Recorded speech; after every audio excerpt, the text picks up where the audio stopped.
ఏంటి జడ్సన్ గారు ఈ ఖమ్మం బాలిక అంశానికి సంబంధించి సంచలనంగా మారింది. రకరకాల వాదనలు వినిపిస్తా ఉన్నాయి. మీరు ఏం స్పందించదలుచుకున్నారు? ప్రజెంట్ మీరు ఉన్నది నిమ్స్ హాస్పిటల్లోనే ఉన్నారు. వెనకన ఒక ఒక నా చిన్నతనంలో పాలిటెక్నిక్ ఉన్నప్పుడు ఒక స్టాంజా గుర్తుకొచ్చేది. ఏంటంటే మానవత్వమే మంట గలిసెనా, మమతలకు అర్థం లేకపోయేనా, వేద ఘోషియగా తాళి చేసేనా, ప్రమాణాలు పరిహాసమయ్యనా అని ఒక అమ్మాయి గురించి ఒక ఒక పాట ఉండేది ఆ రోజులలో. ఈ రోజు ఆ మానవత్వం నిజం కనబడకుండా పోతుందని అనిపిస్తుంది.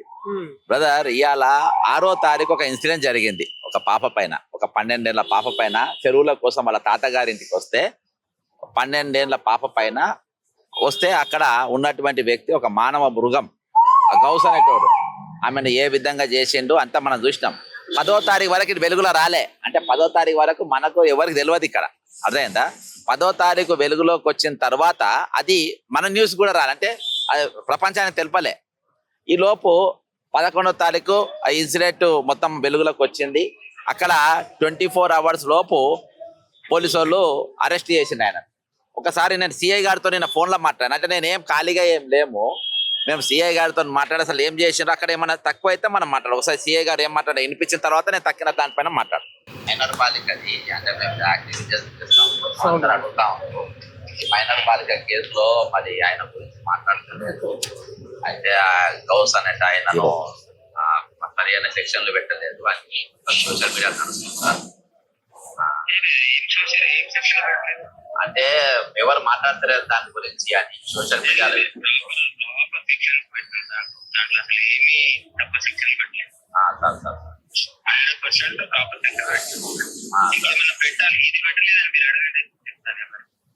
ఓకేనా? ఇప్పుడు ఆయన ఏమన్నాడు, ఇంకేమైనా పెట్టే సెక్షన్లు ఉంటే మేము పెట్టాలి అని అన్నారు. ఇక్కడ నా బాధ ఏంటంటే ఈ రాష్ట్ర బీజేపీని చూస్తే నా బాధ అనిపిస్తుంది, వాళ్ళని చూస్తే సిగ్గు అనిపిస్తుంది వాళ్ళకి. ఇక్కడ మనము బండి సంజయ్ ఇష్యూ అంటే మీరు బండి సంజయ్ అప్పుడు నోర్లు తెరిచిండ్రు, బండి సంజయ్ అప్పుడు డీజీపీ ఇంటికి ఆడిపోయినారు, బండి సంజయ్ కొడుకులు అయినప్పుడు మీరు ఎవరి సీఎం ఇంటికి ఆడిపోయినారు, మీరు గొడవ చేసిండ్రు, ఇక్కడ రౌండ్ టేబుల్ పెట్టిన, మరి ఇప్పుడు ఎందుకు మాట్లాడతలేరు అని చెప్పి మీరు అంటా ఉన్నారు. ఇవాళ ఒక మామూలు ఒక వాచ్మ్యాన్ వాళ్ళ మనవరాలు బండి సంజయ్ కొడుకు ఒకడేనా? గౌస్ అనేటోడు గతంలో బీఆర్ఎస్ కార్యకర్తగా పనిచేసిండు. దాని తర్వాత కాంగ్రెస్ పార్టీ అధికారంలో వచ్చిన వాడు కాంగ్రెస్ లో చేరిండంట. ఆ స్థానిక కార్పొరేటర్ ఒకడు పట్టుకొని కొన్ని సెక్షన్లు, అంటే నాకు తెలిసిన తర్వాత నేను సీఏకి ఫోన్ చేసిన, మీరు ఇచ్చిన వారు అయితే పట్టుకొని ఆ సెక్షన్లు తగ్గించే ప్రయత్నం చేసిందంట. సీఏ గారు ఇంట్లో అసలు సవాలే లేదు, ఇది ఒక మైనర్ బాలికను సంపనికి చూసినారు, పైనకెళ్ళి ఎత్తేసిండ్రు, కాలు చేతులు ఇరిగినాయి, కాబట్టి సవాలే లేదు, ఇంట్లో ఎవరు చెప్పినా ఇంట్లో వినేదే లేదని చెప్పాడు. తర్వాత పొంగిలేటి శ్రీనివాసరెడ్డి ఫోన్లో మాట్లాడిండు, తుమ్మల నాగేశ్వరరావు ఇదే నిమ్స్ హాస్పిటల్కి వచ్చిండు, పరామర్శించి పోయిండు. ఇప్పుడు ప్రభుత్వం ఇంట్లో ఇది ఇక్కడ జరిగింది. ఇక్కడ మరి మనం బండి సంజయ్ కేసులో చూద్దాం. బండి సంజయ్ చేతుల బాధితురాలు ఉన్నదో బాధితురాలు తరపున ఎవరు నిలవాలే, బాధిత తరపున ఏ పొన్నం ప్రభాకర్ పోయి పరామర్శించలే, లేకుంటే ఎవరైనా కాంగ్రెస్ ఎంపీలు పోయి పరామర్శించలే, కాంగ్రెస్ మంత్రులు పరామర్శించలే. ఆ అమ్మాయిని ఒంటరిగా చేసిండ్రు. ఒంటరిగా చేసి ఈరోజు బీజేపీలో మాట్లాడే వీర వనితలందరూ కూడా ఈరోజు ఒంటి కాళ్ళ మీద ఆమె మీద లేచిండ్రు, 2 చేతులు కొట్టుకుంటేనే సప్పట్లు వస్తాయని చెప్పి మరి వాళ్ళు అవమానపరిచిండ్రు ఒక అమ్మాయిని. ఈ విధంగా వాళ్ళు బయటికి రాలేని పరిస్థితులలో అసలు ఇక బీజేపీ వాళ్ళు రోడ్ల పైకి వచ్చి జనాల ముఖాలు చూపలేని పరిస్థితులలో వాళ్ళు వచ్చిండ్రు.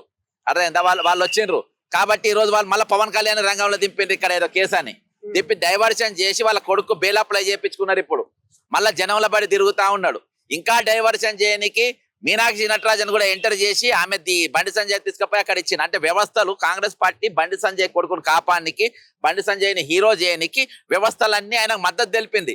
మేము ఒక అభాగిరాల తర నిలబడ్డాం. అబ్బా, మేము ఎవరి తరపు నిలబడ్డాం? నేను కానీ, పృథ్వీ కానీ, రఘు కానీ, మా చెల్లె కానీ, మేము మన అంతా ఎవరితో నిలబడ్డాం? ఒక అమ్మాయిని టార్గెట్ చేసి వాళ్ళు ఎంబడి పడ్డారని ఆమె మీద ఉల్టా కేసులు, ఆమెనే దోపిడీకి గురైంది, ఆమె మీద కరీంనగర్లో ఎఫ్ఐఆర్ చేసి ఎక్స్ట్రాక్షన్ చేస్తుంటారని, ఆమెనే మందు తాగుతుంది, డ్రగ్స్ తాగుతుంది అని ఎన్నెన్నో అబండాలు వేసిండ్రు. ఈ రోజు ఆయన ఎప్పుడైతే ఇవన్నీ తలొగ్గిన తర్వాత పోలీసులు ఏమో రేవంత్ రెడ్డి ఏమో మేము అరెస్ట్ చేసినామంటారు, బండి సంజయ్ ఏమో మేము తీసుకుపోయి సరెండర్ అయినామన్నారు. ఈ వల్ల ఏది కరెక్టో ఏది రాంగో ఇయాటి వరకు ఎవరు ఖండించలే. ఆయన తప్పు చెప్పిన నేనన్నారు, ఈయన తప్పు చెప్పిన ఆయన అన్నారు. కాబట్టి మేము ఒక ప్రత్యేకమైన పరిస్థితులలో అభాగ్యరాయలు ఒక్కనైనప్పుడు నిలబడ్డాం. ఈ రోజు అమ్మాయికి ప్రభుత్వం మద్దతుగా ఉన్నది. ఎందుకంటే వాడు అటాక్ చేసినోడు ఒక మంత్రి కొడుకు కాదు, లేకుంటే సీఎం కొడుకు కాదు, చీఫ్ మినిస్టర్ కొడుకు కాదు. అర్థమైందా? వాడు ఒక బుడ్డ కార్యకర్త.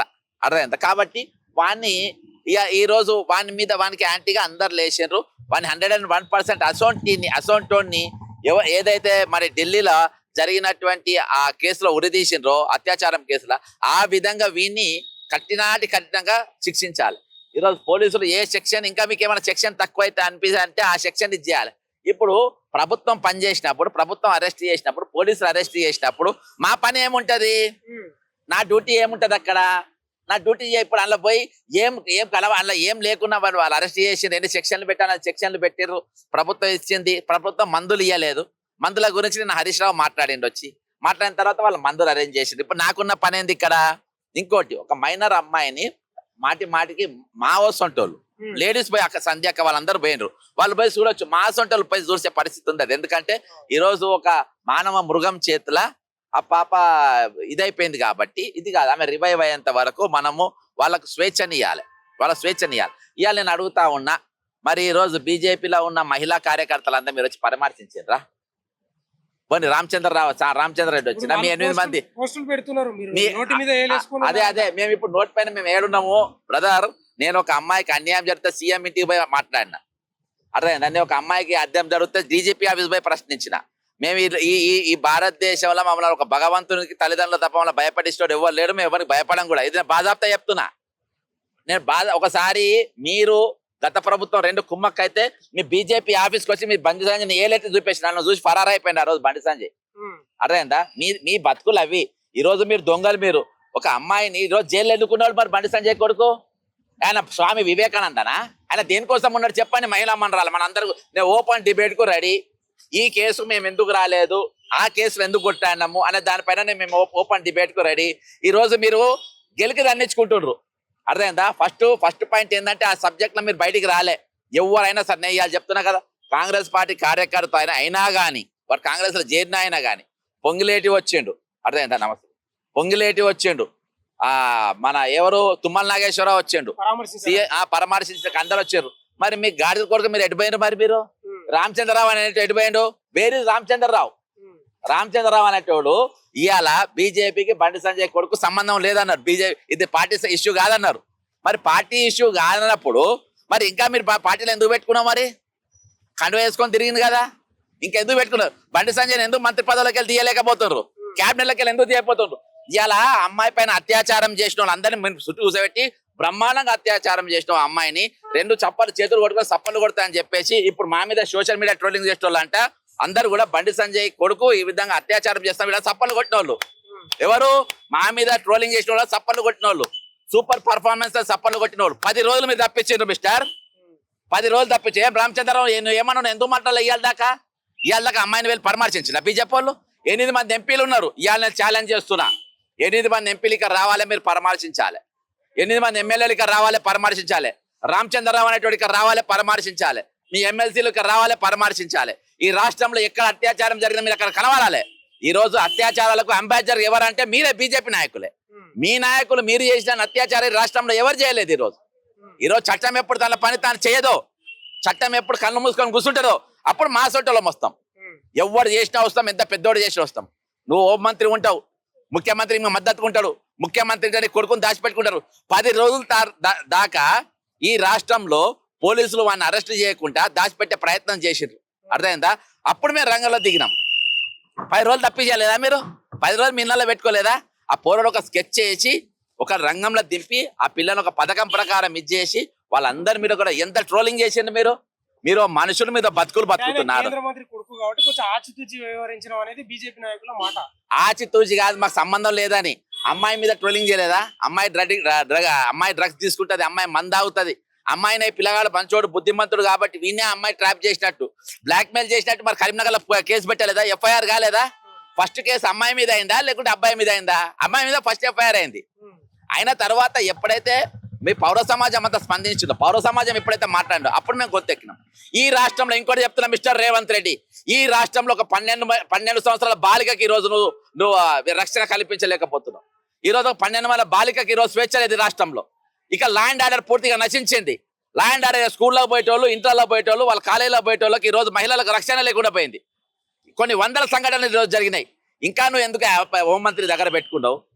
ఇంకా దేనికోసం నువ్వు ముఖ్యమంత్రి ఉన్నావు మిస్టర్ రేవంత్ రెడ్డి? ఒక 12 సంవత్సరాల మహిళ బాలికకు నువ్వు రక్షణ కల్పించలేకపోయినప్పుడు నువ్వు ముఖ్యమంత్రిగా ఉంటేంది లేకుంటేంది? ఒక 12 సంవత్సరాల బాలికకు నువ్వు రక్షణ ఇయ్యలేకుంటే మిస్టర్ హోం సహాయ మంత్రి మిస్టర్ బండి సంజయ్ నీకు హోంమంత్రి ఇంకా ఏ విధంగా పెట్టుకుంటావు? ఒక మైనర్ బాలికను నీ కొడుకును నువ్వు కంట్రోల్ చేసుకోలేకపోయినావు. నీ కొడుకు ఒక అమ్మాయి మీద బలాత్కారం చేస్తాడు. ఇవాళ దాకా నువ్వు ఎందుకు మంత్రి పదవి రాజీనామా చేయలే మిస్టర్ బండి సంజయ్? ఇవాళ వాడిని ఎందుకు ఇంకా పార్టీకి తొలగించాలి మిస్టర్ రామచంద్రరావు? మీరు సప్పళ్ళు కొడతారా? బండి సంజయ్ కొడుకు బ్రహ్మాండంగా చేసిండు. బండి సంజయ్ నువ్వు బ్రహ్మాండమైన కార్యక్రమం చేసినావు. ఇవాళ నువ్వు ఎన్ని లంగ పనులు చేసినా ఎన్ని లుచ్చ పనులు చేసినా ఇవాళ మేము తీయం మేము అని చెప్పుకుంటా ఉంటారు. అర్థమైందా? ఇవాళ రామచంద్రరావు నేను సవాల్ విసురుతున్నా. నేను నీతో బహిరంగ చర్చకు సవాల్. బండి సంజయ్ కొడుకు మీద, ఇక్కడ ఉన్న 12 అమ్మాయిల మీద, దానిపైన ఏ విధంగా జరిగింది, దీని మీద ఏది జరిగింది? ఇప్పటిదాకా మీ బీజేపీ వాళ్ళు ఎన్ని అత్యాచారాలు చేశారు, ఎంతమందిని శిక్షించారు, ఎన్ని కార్యక్రమాలు చేశారు? ఇవాళ మీరు బన్ను రొట్టె పట్టుకొని మీరు రాజకీయాలు చేసుకునే తోళ్ళు మీదో బతుకు, మీరు మనుషులా? మీరు బతుకు, మీరు మనుషులా? కాబట్టి ఈరోజు చిన్నపిల్లలతోని మైనర్ బాలికతో రాజకీయాలు చేస్తారు బంద్ చేసి, చిల్లరేషాలు బంద్ చేయండి. అర్థమైందా? మీరు చిల్లరేషాలు చేస్తారు బంద్ చేయండి. ఈరోజు బ్రదర్ చిల్లర వాళ్ళ గురించి నాకు పేర్లు ఎత్తకండి. నేను వాళ్ళ గురించి వాళ్ళు మాట్లాడా. చిల్లర వాళ్ళ గురించి నేను ఎవరు మాట్లాడే? బండి సంజయ్ గురించి మాట్లాడారు, రామచంద్ర గురించి మాట్లాడితే, ఎంపీల గురించి మాట్లాడితే, కేంద్ర మంత్రి ముఖ్యమంత్రి పడతారు. ఈ చిల్లర పకీర్ దానిల గురించి నా గురించి మాట్లాడదు.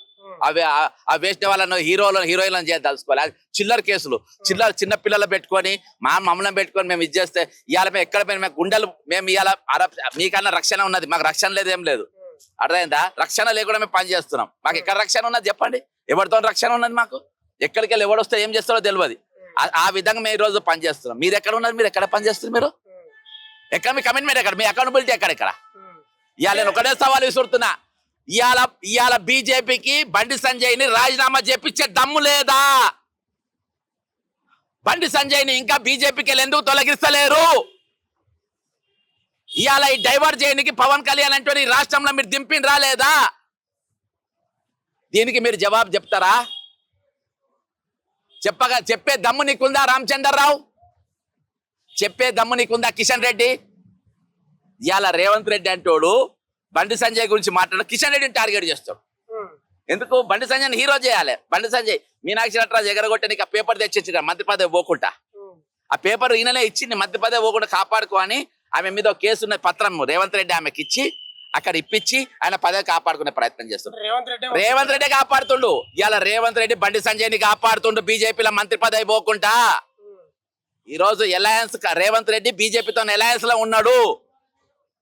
ఇదంతా ఈ అమ్మాయి కేసు డైవర్ట్ చేయడానికి. అర్థమైందా?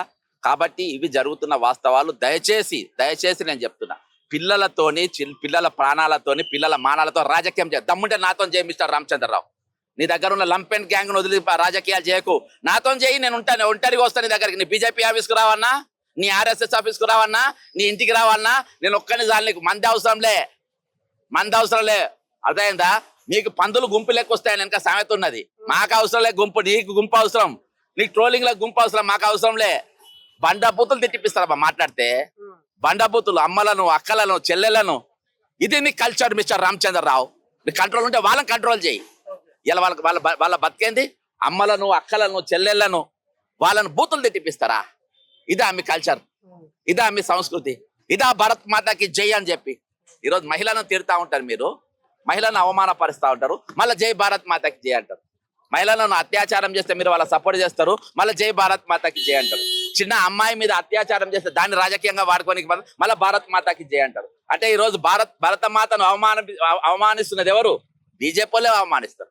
ఈ రోజు వీళ్ళు పెద్ద తురుముకాన్లు. వీళ్ళు దేవుళ్ళని కాపాడుతారు, దేవతలను కాపాడుతారు. వీనికే దిక్కు లేదు అక్కడ, వీని క్యారెక్టర్ లేదు. కాబట్టి రామచంద్రరావు గారు మీరు కంట్రోల్ చేస్తే చేయండి. లేకుంటే మీ చరిత్ర జీవితంలో ఈ రాష్ట్రంలో, తెలంగాణ రాష్ట్రం మీరు అనుకుంటారు దేని కూడా మీరు పోలరైజేషన్ మీద బతుకుతారు. మీరు ఎన్ని పోలరైజేషన్ చేసినా తెలంగాణ మీ పప్పులు ఉడకాయి. గుర్తుపెట్టుకొని, పప్పులు ఉడకాయి. ఏమైనా ఈవీఎం స్కామ్లు చేసి బయటపడాలి కానీ లేకుంటే మీకు ఎక్కడ ఓట్లు పడే మీకు గెలవరు. జై తెలంగాణ, అమరవీరులకు జోహార్.